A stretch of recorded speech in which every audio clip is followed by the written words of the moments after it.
rápido de grandes volúmenes de agua. Y eso puede ocurrir por un deshielo intenso y rápido, como en el caso de la avalancha de Armero, por precipitaciones muy intensas, comillas, muy duraderas y concentradas a un área limitada. A ese tipo de aguaceros, son aguaceros enormes que caen en un área muy limitada. Sobre todo cuando caen en la parte alta de la cuenca, esos aguaceros enormes se concentra una gran cantidad de agua en un tiempo muy corto. O por rupturas de represas naturales o embalses en montañas, también eso lo puede producir. Y otra condición es cuando se producen, digamos, como pasó en este volcán en Filipinas, en el Pinatubo, se produjo simultáneamente la ocurrencia de un tifón y una erupción volcánica.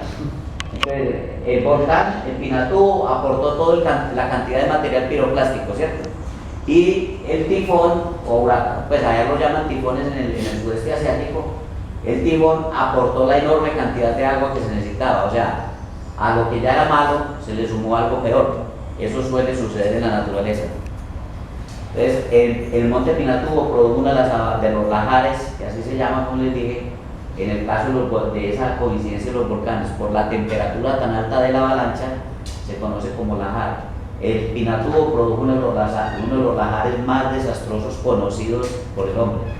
Ese que les mostré chiquitico también era el Pinatubo, pero el que finalmente se produjo realmente durante la erupción era por ahí 7 veces más grande que ese. Y 7 veces más grande es que fue capaz de tapar una iglesia. Para que se den una idea de lo que es capaz de hacer una bestia de esa. Ahora les voy a mostrar unas fotitos. Y lo segundo es un suministro abundante de sedimentos. Puede ser por actividad volcánica, por deslizamientos o por alguna otra razón. En general se requiere simultáneamente las dos cosas, que haya un suministro. Las dos cosas en forma instantánea, o sea, en forma simultánea. Tienen que darse las dos condiciones.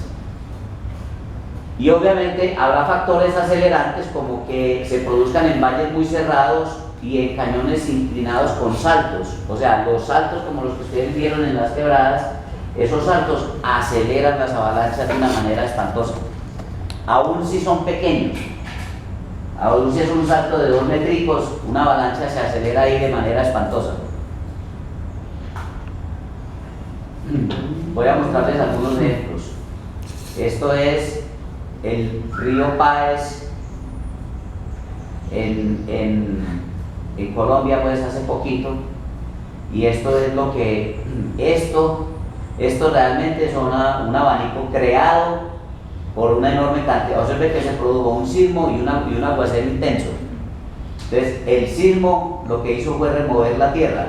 Entonces uno ve unas cosas que se llaman enjambres de movimiento de masa, enjambres. O sea, todo un terreno pelado por movimiento de masas, generalmente flujos de lodo. Ustedes ven esta cosa tiene la típica forma de un flujo de lodo, de un flujo de vertiente, la forma lobulada. Esta es la cicatriz del movimiento y este es el flujo de lodo, ¿cierto? Observen que el flujo de lodo tiene una forma, como les decía, una forma de 8, una forma lobulada, bilobulada. Y en cambio acá lo que tenemos son unos canales muy profundos hechos en la ladera por una pequeñísima avalancha que produjo este lóbulo de acá. Observen que aquí no hay ningún canal, simple y llanamente lo que se produce es la cicatriz del movimiento. Aquí lo que tenemos es la cicatriz del movimiento y luego tenemos la masa desprendida formando este lóbulo aquí abajo. En cambio aquí tenemos un canal extremadamente profundo hecho en una ladera donde antes no existía ningún canal. O sea, aquí lo que se produjo fue una pequeña avalancha que vino a parar aquí abajo. Y observen que la forma que tiene la avalancha es muy distinta a la que tiene el lóbulo. La avalancha tiende a producir un abanico, ¿cierto?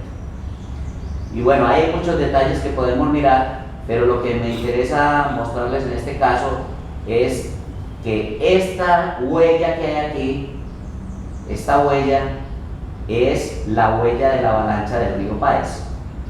O sea, este río produjo una avalancha. Y para que veamos de qué tamañito es, o sea, como les decía, valles muy cerrados o cañones aceleran las avalanchas. Este es el caso del río Páez.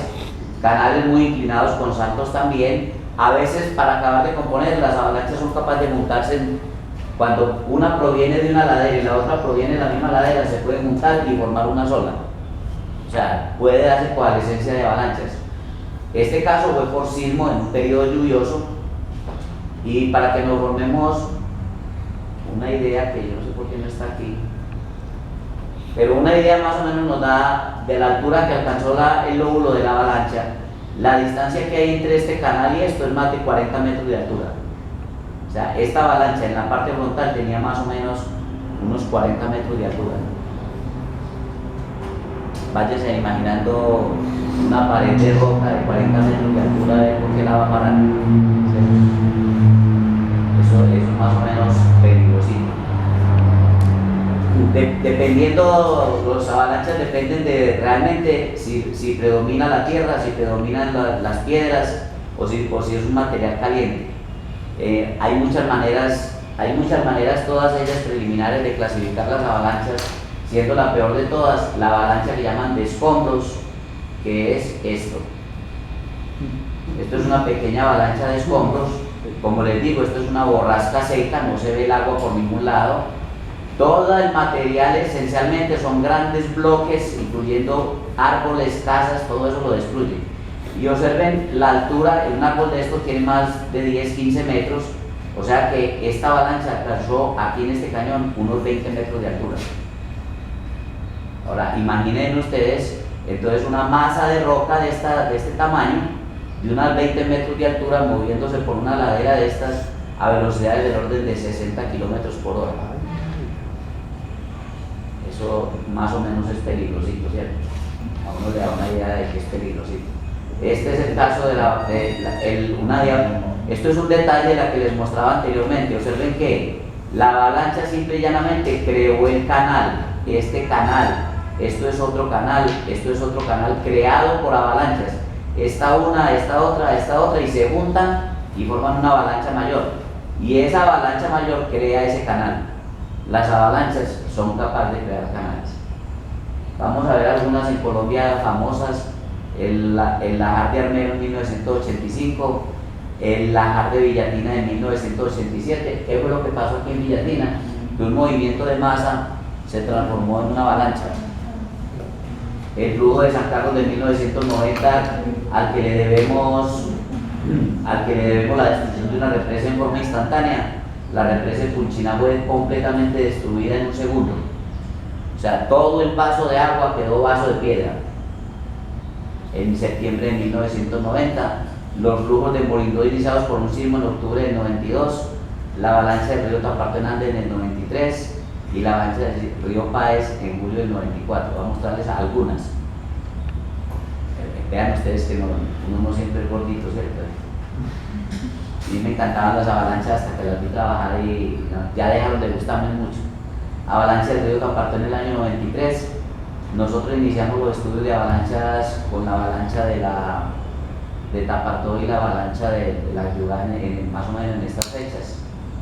Desde ese momento estamos trabajando en eso. Observen, verá destruida la llanura inundable en el río Taparto. Esta es la llanura inundable del río Taparto, que corría aquí pegado, y el río creó este canal completamente de nuevo. Este canal no existía, destruyó la llanura y fuera de eso le colocó unas piedritas ahí encima como para decorar, ¿cierto? Ustedes ven las piedritas que es capaz de transportar.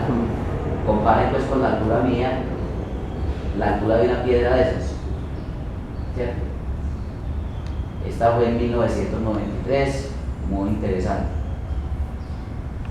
Esta es la avalancha del río Páez, de las que ya les he mostrado algunas imágenes. Esta es una mejor.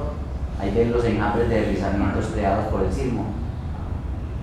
Y el río Páez, obviamente recibiendo toda la carga que vino de estas laderas, más el aguacero, produjo una avalancha gigantesca. Observen el tamaño que alcanzó la avalancha en canal.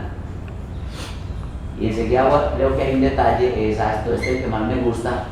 Calculen la distancia que hay, miren el tamaño de una casa normal. cuánta es la altura que hay hasta esta terraza, que es una terraza del río Páez, para que vean que las terrazas no están exentas de ser destruidas por una avalancha. Esta terraza tiene más o menos 40 metros sobre el nivel del río. ¿Cierto? Así de sencillo. Y si ustedes se fijan bien, eso es esta partecita de acá. O sea, la terraza estaba a 40 metros de altura más o menos, que es esta, y observen el ancho que alcanzó la avalancha. Ahí se dan cuenta de lo que pueden hacer esas bestias. Y si no creen, y si no habían visto flujos de lodo, ahí ven unos muy bonitos. Enjambres de deslizamientos, pérdida total de la capa arable, pérdida total del regolito, pérdida total de la vegetación que no sirve para nada en estos casos, ¿cierto? Y destrucción, toda la que usted se quiere imaginar. Ahí pueden imaginarse algo. Déjenme decirle que esta todavía es pequeña comparado con lo que vamos a ver. El lajar de Armero en 1985, aquí estaba el pueblo, estuvo el pueblo. Este es exactamente tomada, el pueblo estaba ocupando más o menos aquí todavía hay unas casas del pueblo, y esta es una casa que sobrevivió, y el pueblo se extendió un poquito más acá hasta la carretera. Todo el pueblo fue destruido literalmente por la avalancha de Armero de 1985. Y esta pequeña belleza es uno de los lajares, una de las avalanchas más grandes conocidas en el mundo moderno. En el mundo antiguo hay avalanchas del mismo tamaño o peores. Un flujo de escombros en el norte de Venezuela, en el estado Vargas, en diciembre estaban preparando para la natilla en el año 1999. En primer lugar, pues quiero que comparen una piedrita contra el tamaño del edificio. Entonces, pues que esas piedritas pues, me parecen como chiquitas, ¿cierto? Víctimas estimadas, porque en Venezuela nunca se quiso hacer un censo. Simplemente todo eso se dio por pérdida en la época chavista, en la época prechavista, ¿cierto? Nadie quiso hacer el inventario realmente, pero se estiman más de 30.000 muertos instantáneamente. Las avalanchas generan paradojas como estas. Por supuesto, en este caso, este edificio quedó peor que si hubiera sido destruido. ¿Por qué? Porque hay que pagar la demolición. Si lo hubiera destruido está bueno, pero no, simple y llanamente hay que pagar la demolición adicionalmente. Todos estos edificios quedaron completamente a demoler simple y llanamente. Todo lo que ustedes ven ahí más o menos en pie quedó por demoler. Y miren el tamaño aquí a la izquierda, miren el tamaño, quiere decir 15 kilómetros. Una geoforma de 15 kilómetros de larga por unos 15 kilómetros de ancha en su parte frontal, creada en un segundo de la nada. Ahí no estaba ese pequeño abanico de avalancha. Cuando las avalanchas salieron por este cañoncito es muy pequeño en comparación con el tamaño del monstruo ese. Salen, y cuando salen a una zona plana se explayan y forman un abanico, literalmente un abanico. Esta pues es de un tamaño considerable, es uno de los eventos más grandes, y nosotros, como somos tan imitones, nosotros no nos podemos quedar sin imitar nada. Entonces en el año 2009 estábamos nosotros en campo cuando esto pasó. Esta vez en la quebrada La Barbuda, allí en Olaya, el frente donde nosotros estuvimos en Santa Fe de Antioquia, y lo que ustedes ven es un abanico guardando pues las proporciones, es un pequeñín. Esto se acabó la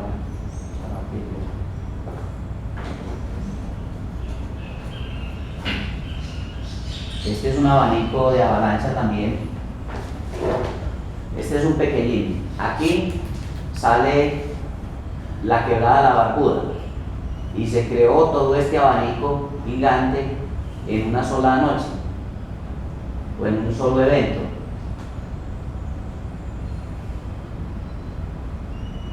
y miren, y este es el Cauca. Este abanico tiene más o menos 100 metros y unos 150 metros de ancho. Esto de las pilastras del puente, y esta roquita tiene más o menos 2,5 metros de largo y unos 5 metros de ancho. Como ustedes ven, las piedras más grandes están en el frente del abanico, y las piedras este es el ápice del abanico, las piedras más pequeñas están en el ápice del abanico. Esto es la parte media con piedritas ya de tamaño más o menos grande, y este es el frente del abanico con piedritas de este tamaño, creada en octubre del 2009 en un solo evento. Y obviamente pues nada comparable con este monstruo. Este monstruo salió por este cañón. Este es el ápice del abanico, la parte media del abanico y la parte distal del abanico. Todo lo que estaba en esta zona quedó destruido, todo. Y observen que esto era un pueblo relativamente grande, ¿cierto? Eso es de lo que es capaz de hacer un bichito de esos, pues, que llaman avalanchas, ¿cierto? Bueno, aquí no quiero hacer zoom porque eso tiene mucho detalle, pues, y eso es más o menos desastroso.